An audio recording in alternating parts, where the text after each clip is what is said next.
Bom, vamos falar da história. Ele surgiu em 2008. Uhum. É real que em 2008, se eu tivesse investido R$ 1.000, hoje eu seria um dos bilionários do Brasil? Sim, com certeza. Olha só. E eu tava pensando, 2008. tava pensando em ter filho em 2008. Foi quando nasceu minha filha.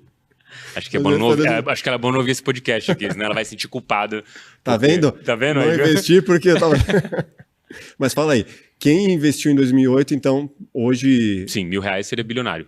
E por que surgiu? Como que foi a ideia do cara que inventou? Pô, esse contexto é bem interessante porque acho que uma das coisas mais interessantes sobre estudar a história do mundo como um todo é ver, primeiro, uma das coisas que talvez uma leitura errada das pessoas, que a gente acha sempre que as coisas aconteceram porque deveriam acontecer, mas na verdade tem múltiplas possibilidades naquele momento e a gente conta a história de maneira linear.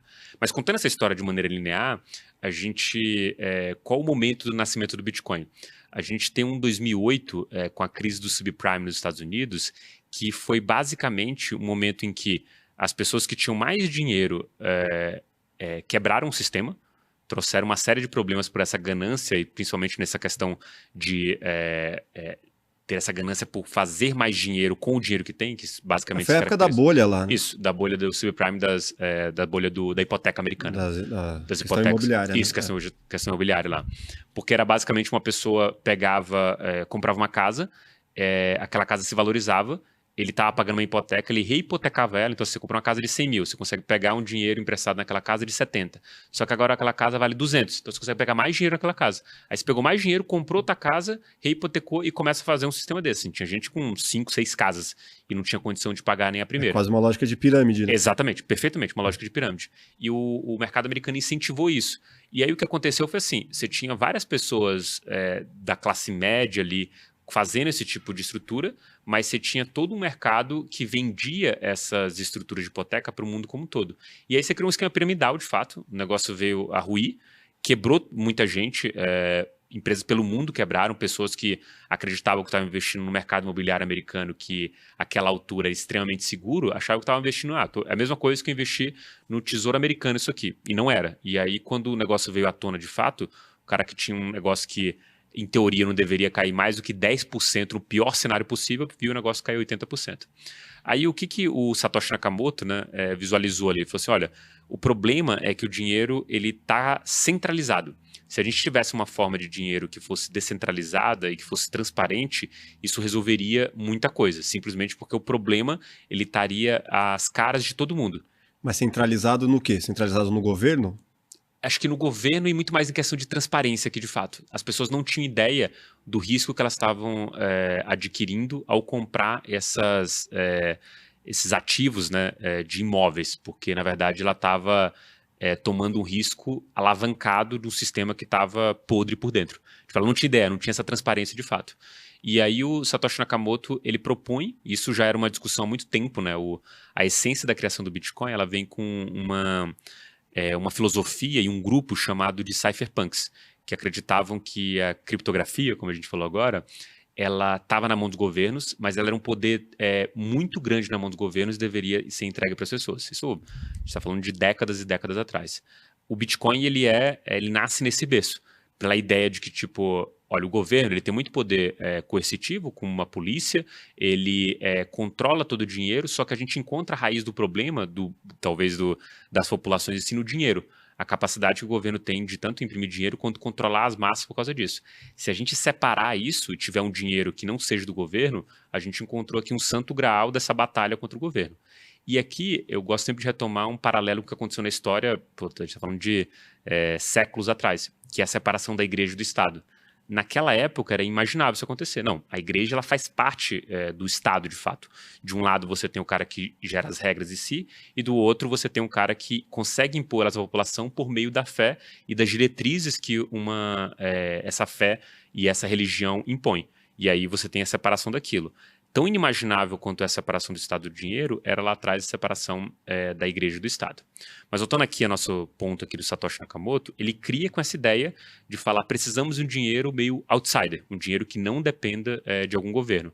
E ele lança essa ideia do Bitcoin num grupo de criptógrafos. E só para você entender como que essa essência do grupo de criptógrafos funciona assim. todo mundo, quando tem pouca experiência em algum mercado, ele acha que ele descobriu uma coisa nova. Então, se você que trabalha com audiovisual aqui, se chega um cara muito novo, gente, você acha que a gente fazer isso, aquilo, outra câmera fica legal, você fala assim, não, isso aqui a gente já tentou em tal coisa, isso não funciona por causa disso. Há 20 anos atrás, 20 anos tentaram fazer isso e não deu certo. Ah, beleza. E o mundo dos criptógrafos era isso. Toda vez alguém lançava nessa base de e-mails e alguém falava, pô, cara, legal você está falando, mas isso aqui foi dito há 50 anos atrás e é esse estudo que você está fazendo. Não precisa nem evoluir porque já está feito. Sim, já tem esses testes aqui, já dá tem uma esses olhada. testes aqui, dá uma olhada, porque é isso aqui que você está querendo fazer. E aí o Satoshi Nakamoto, quando propõe isso, que era o white paper, né, o primeiro documento do Bitcoin, ele fala um dinheiro puramente digital, peer-to-peer, né, que é ponto a ponto, que seria basicamente mantido por uma rede descentralizada. Você não tem um organismo central. O ponto a ponto é de computador de uma pessoa para o computador de outra pessoa. Provavelmente você deve ter baixado alguma coisa nesse modelo peer-to-peer em algum momento na sua vida. Eu lembro de música. Casar, Emule, era isso. Então, cada um tem um pedaço dessa música e a gente está descentralizado. Quando eu boto para baixar, ele puxa todos esses pacotes. Sim, quanto mais pessoas tiverem essa música, mais rápido vai ser para baixar. Mais rápido vai ser para baixar. Você vai ver micro pedacinhos ali de cada um, né? Exatamente, que é um sistema criado para que você consiga baixar isso por diversas fontes, né? Basicamente isso que acontecia. Uhum. Então, o Satoshi Nakamoto, baseado nessa ideia de peer-to-peer, ele junta vários outros conceitos para criar o Bitcoin. E o criptógrafo, quando abre aquele e-mail do Satoshi Nakamoto, ele olha e fala... Beleza, vou encontrar mais uma falha aqui de alguém que tentou alguma coisa. Aí o cara vai olhando, e são 7 ou 9 páginas, se não me engano, e de repente alguém fala assim, cara, isso aqui pode dar certo. Porque o principal problema de todas as outras tentativas, o Bitcoin não foi a primeira tentativa de dinheiro digital descentralizado. Tiveram outras tentativas e a maioria desses caras esbarraram em algum caráter de centralização. Tinha uma empresa por trás, dependia de mantenedores, tudo aquilo que não seria possível para criar um dinheiro descentralizado. E o Satoshi Nakamoto propõe isso juntando as pecinhas do que já tinha sido discutido antes. É basicamente como se ele pegasse vários pontos do que já foi proposto há muito tempo atrás, desde pontos de criptografia, teoria dos jogos. Ele junta tudo isso e fala, ó, tá aqui tem uma coisa nova. Achei uma solução. Né? Achei uma solução para esse problema. E as pessoas começam a olhar para aquilo e entender que aquilo faz sentido e o Bitcoin começa a tracionar num grupo de robistas, de pessoas que estão olhando aqui e falam assim, eu quero ajudar. Eu não estou aqui pela ideia de se pode dar certo ou errado, eu quero ver até onde isso pode dar certo. E aí o jogo ele vai evoluindo nesse momento. E uma coisa interessante para todo mundo que está aqui, os fóruns, naquele momento que o Bitcoin começa a tracionar, eles ficam oriçados, assim, o fórum, né? Porque tem um cara procurando a falha, porque acho que é a essência da criptografia em si, procurar alguns problemas, e até da ciência como um todo, procurar os pontos de falha que esse cara pode ter no futuro. Os hackers que ficam achando falhas nos sistemas. Exatamente, isso. É o papel dele, principalmente para tornar aquele sistema mais robusto. E as discussões, mais engraçado ver que as discussões que rolaram ali, desde o lançamento do white paper até o Satoshi Nakamoto desaparecer, elas falavam de coisas que a gente está vivendo hoje. E, inclusive, eu gosto muito de trazer uma definição aqui, que assim, hoje não existe nada de novo sendo proposto como leitura do que é o Bitcoin, tipo, entendimento do que é o Bitcoin. O que acontece o que foi falado nos fóruns há, sei lá, 10 anos atrás, está sendo repetido pelos caras grandes hoje. Ou seja, o que parecia ser muito doido ali, do tipo, o Bitcoin pode chegar a $10 mil, ou em algum momento daqui a 30 anos, ou o Bitcoin vai valer $10 milhões, ou vale zero. Esse é o destino desse cara. E aí, cada vez mais que a gente vê o cenário que a gente está hoje, parece menos improvável que a gente continue valorizando o ativo, da mesma forma que era improvável o Bitcoin chegar a $10 mil quando ele valia 2 centavos. Então esse cara, o Satoshi, achou uma solução para ter um dinheiro digital, mas ele colocou um tempero aí que você pode minerar